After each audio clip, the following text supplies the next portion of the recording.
నమస్తే.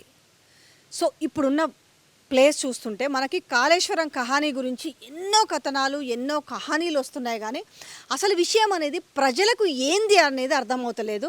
సో ప్రస్తుతము మనకు మొదటి నుంచి అంటే మేడిగడ్డ నుంచి ఎక్కడికి వస్తున్నాయి, ఇప్పుడు గోదావరి రివర్ మనకు నీళ్లు కనిపిస్తున్నాయి. ఒక్కసారి చూడండి, అంటే మీకు ఈజీగా చాలా వరకు ఈ క్యూసెక్స్లు ఇవన్నీ అర్థమయ్యేసరికి అసలు అర్థమవుతలేదు. మీకు అర్థమయ్యేలాగా చాలా దగ్గరకు వచ్చి నేను చూపిస్తున్నాను. సో అదే పని కేటీఆర్ ఆధ్వర్యంలో బీఆర్ఎస్ నేతలు వచ్చి నీళ్లు నిండు కుండలా ఉన్నప్పటికీ కూడా కనీసము ఏవి నింపట్లేదు. ఒక అన్నారం నింపట్లేదు, సుందిళ్ళ నింపట్లేరు. తర్వాత ఎల్లంపల్లిలో ఎత్తిపోస్తలేదు. అక్కడి నుంచి ఇవ్వాల్సిన ఎల్ఎండిఆర్ కావచ్చు, lower mid manner, upper mid manner, ఇలా చూసుకుంటే చెరువులు కుంటలు అన్నీ కూడా దీని ద్వారానే అవుతుంటాయి. సో మనకి ఇక్కడ నుంచి ఫస్ట్ స్టెప్ మనకు అక్కడ మేడిగడ్డ నుంచి స్టార్ట్ అయితే ఇక్కడ నుంచి ఇప్పుడు మీరు నీళ్లు చూస్తున్నారు. మామూలుగా అయితే కాంగ్రెస్ వాళ్ళు చెప్తున్నది ఏంటంటే నీళ్ళు ఎత్తిపోయడానికి అన్ని నీళ్లు లేవనేసి చెప్తున్నారు కదా.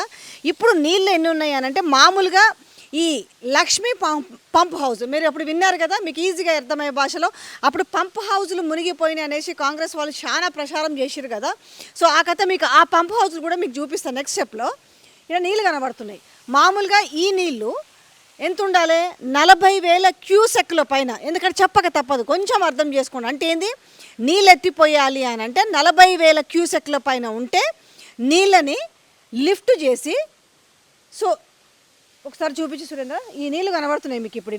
ఈ నీళ్ళు ఇప్పుడు ఎంత పోతుంది అంటే ఇన్ఫ్లో మామూలుగా 40,000 క్యూసెక్ల ఇన్ఫ్లో ఉంటే లిఫ్ట్ చేసి పంపించవచ్చు. కానీ ఇప్పుడు ఎంత పోతుంది అంటే 10 లక్షల క్యూసెక్ల నీళ్ళు. సో ఇక్కడ మీకు చూస్తుంటే కనబడుతుంది కదా, ఇక్కడ నుంచి అటు లోపలికి మీకు 17 పంప్ సెట్లు ఉన్నాయి ఇక్కడ ఈ లక్ష్మీ పంప్ హౌస్లో. అక్కడ ఆ పంప్ హౌస్ నుంచి అవతల లైన్కి అంటే లిఫ్ట్ చేసి పెద్ద పెద్ద పైప్ల ద్వారా సో పోసిన తర్వాత ఏమవుతుంది అని అంటే ఒక నెక్స్ట్ స్టెప్లో మీకు, ఎందుకంటే 1 by 1 స్టెప్ మీకు క్లియర్గా అర్థమయ్యేలా చెప్తా. సో ఈరోజు ఇంకా మనకి అటు కూడా పై కూడా చూపించవచ్చు, కానీ వెళ్ళడానికి లేకుండా వీళ్ళు ఇది ఇక్కడ ఒక డేంజర్కి సంబంధించి మనకు సిగ్నల్ ఇక్కడ అందజేస్తున్నారు. సో ఇక్కడ కొంచెం చూస్తుంటే కూడా మీకు ఈడ కనబడుతుంది. ఇగో ఇక్కడ మీకు గేట్స్ అవి ఉంటాయి. ఇగో ఇక్కడ నుంచి లోపలికి జనరల్ ఒకసారి ప్యాన్ చేస్తే ఇగో ఇక్కడ నుంచి ఇప్పుడు మీకు ఈ పెద్దది ఒక గోడౌన్ లాగా ఉన్న దాంట్లో సో 17 పంప్ సెట్స్ ఉన్నాయి. ఒకసారి నేను ఆ పంప్ సెట్స్ను కూడా చూపిస్తాను.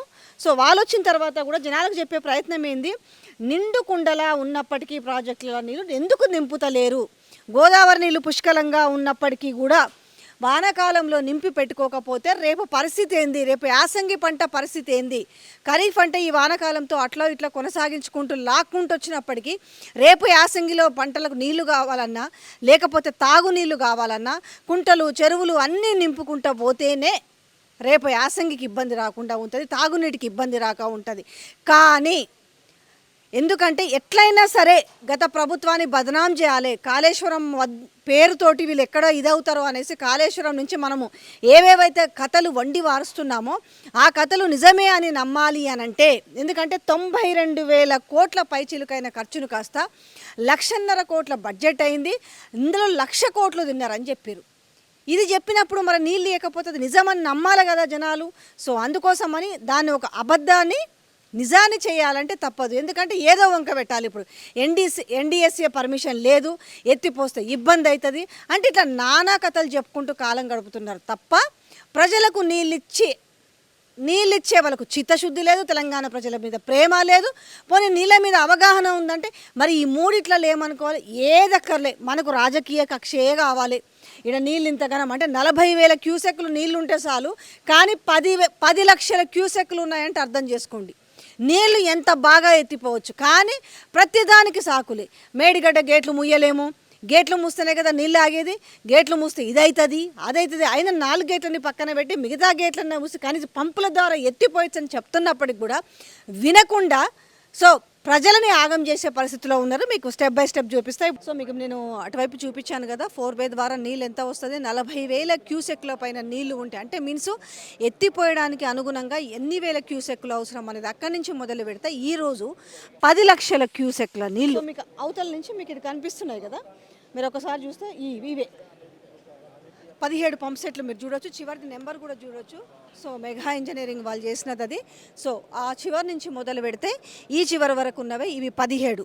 సో మీకు ఒక డౌట్ రావచ్చు ఇందులో, అరే ఇవి ఇంతకుముందు మునిగిపోయినాయి అనేసి నాన్న అవే చూపి ఇంతకుముందు మునిగిపోయిన అనేసి నానా రచ్చ చేస్తుండే కదా. సో దాని తర్వాత అంటే ఒక్కసారిగా 100 ఏళ్లలో రాని వరద నీరు రావడంతో సో వీటికొచ్చేసి ఈ పంప్ హౌజులన్నీ కూడా మునిగినాయి అనేదే కదా అప్పుడున్నది. అయితే ఈరోజు ఈ 17 పంపు సెట్లు కూడా పనిచేస్తున్నాయి. అంటే ఎవ్రీ 2 డేస్కి ట్రయల్ రన్ వేస్తూనే ఉన్నారు. ఎంతో కొంచెం నీళ్ళు మాత్రం లిఫ్ట్ అవుతుంటాయి ఎవ్రీ 2 డేస్కి. ఇవి మొత్తం కూడా ఇప్పుడు ఇక్కడి నుంచి అక్కడ వరకు 17 పంప్ సెట్లు.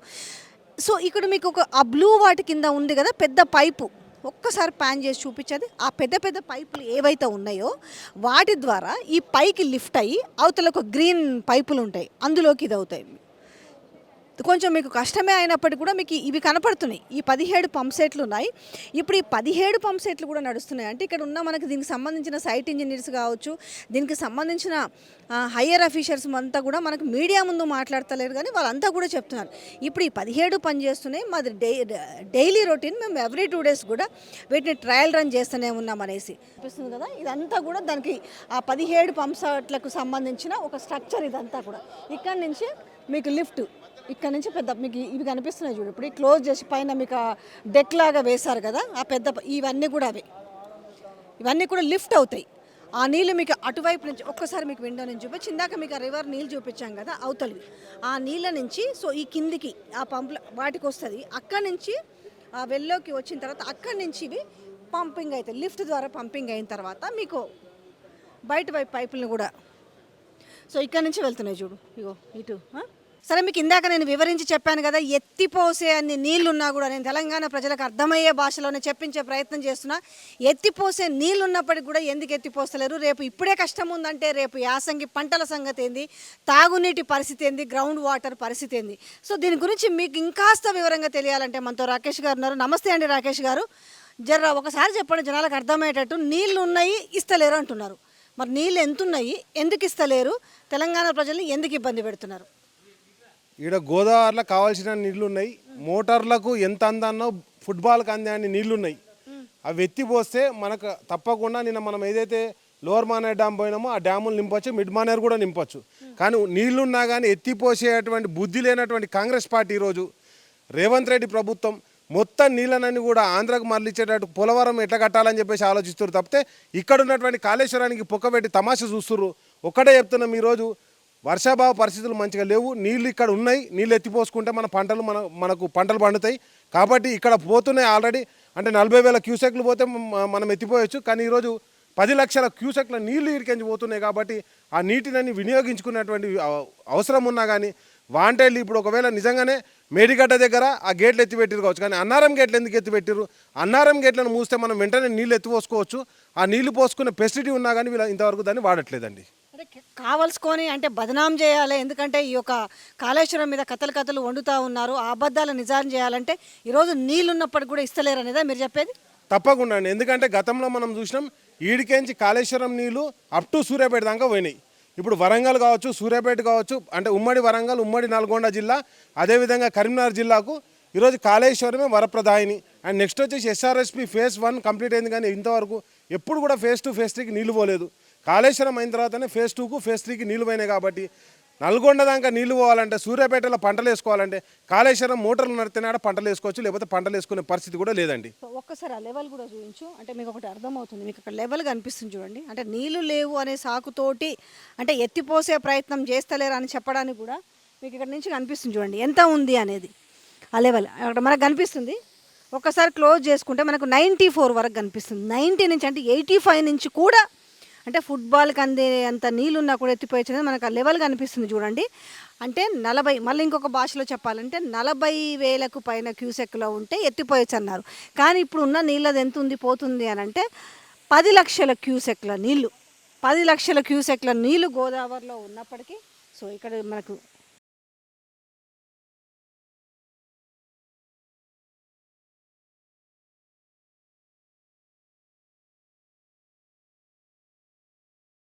ఇక్కడ మీకు కనిపిస్తున్నాయి కదా ఈ గేట్లను ఎత్తేసి సో మనకి లిఫ్ట్ చేసేసి ఇచ్చేస్తే మనకి గ్రావిటీ ద్వారా 13 కిలోమీటర్ల గ్రావిటీ ద్వారా ఇక్కడ నుంచి అన్నారం వెళ్తే అన్నారము, సుందిల్లా, దాని తర్వాత ఎల్లంపల్లిలో ఎత్తిపోసుకుంటే తర్వాత lower Maneru, mid Maneru, upper Maneru అన్నిట్లో కూడా నీళ్ళు వస్తాయి. కాకపోతే ఏంటంటే రకరకాల కారణాలు చూపిస్తూ సో ఈ నీళ్ళని వృధా చేస్తున్న పరిస్థితి కనిపిస్తుంది. తెలంగాణ ప్రజలే అర్థం చేసుకోవాలి. తెలంగాణ రైతాంగం మీద ప్రజల మీద ఎంత ప్రేమ ఉందనేది ఒకసారి అర్థం చేసుకుంటే మీకు కూడా అసలు ఏంది కాళేశ్వరం మీద రకరకాల కహానీలు చెప్పినారు. అంటే మేడిగడ్డ కుంగిపోయింది, అన్నారం పగిలిపోయింది, సుందిల్ల ఎగిరిపోయింది అనే లెవెల్లో మాట్లాడారు. కానీ నిజంగా ఏవైనా టెక్నికల్ ప్రాబ్లమ్స్ ఉంటే దాన్ని సరిచేసి ఆ నీళ్లు ఉంటే ఆ నీళ్ళన్నిటిని కూడా సముద్రం పాలు చేయకుండా ఇవి కాస్త ఒడిచిపట్టి రైతులకు అందిస్తారు. రేపు యాసంగిలో బతుకు జీవుడు అంటూ బతుకుతారు, లేకపోతే యాసంగిలో కరువు వచ్చే ప్రమాదం ఎంతగా ఉందనేది మీరే ఒక్కసారి ఊహించుకోండి.